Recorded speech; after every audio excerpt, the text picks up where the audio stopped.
Hello there, everybody. Today we're gonna do some magic. We're gonna save a draw here for white. We are in deep trouble, of course. If black takes our pawns, well, this one will just go all the way down and promote. And our pawns are, of course, then going upwards here. But there is a way for white to move here and find the variation that brings us a draw in the end. Can you find it? Pause your video now, have a look at it, and when you return, let's go through everything together. Go ahead.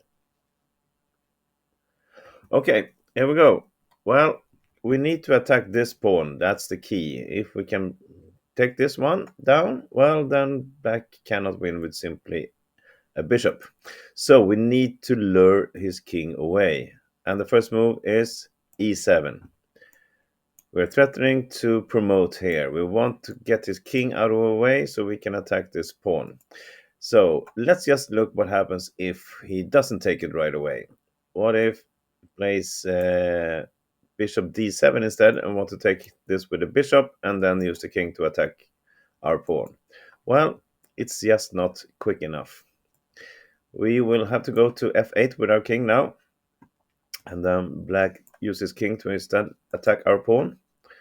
But when we promote to a queen, he takes, we take, he attacks our pawn.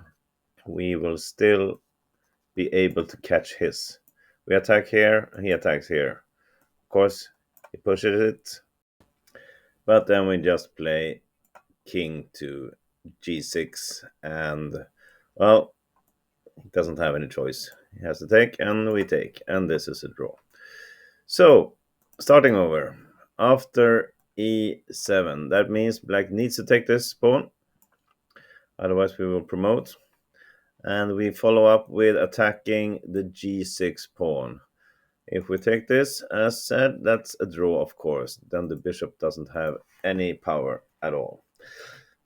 So, what happens now? Black has two choices. He pushes the pawn or he protects it with a bishop. Let's start with looking at playing g5. This is very simple. We continue to attack with king g6 and the pawn cannot go anywhere. We will take it, or if he moves, we will just exchange it, and that's a draw.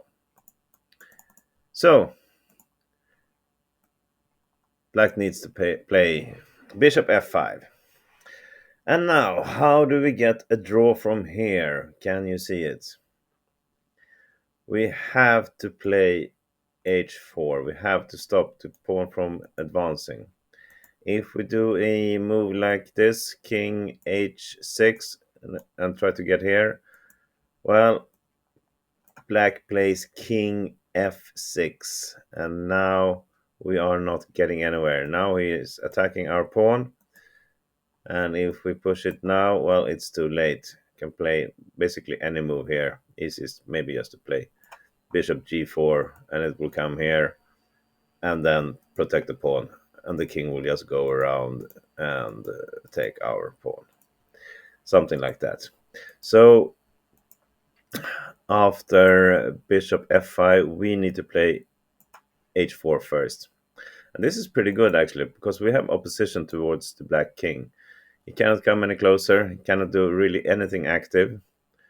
Of course, if it was our turn to move, then we will have to move our king, and black tries to win like that.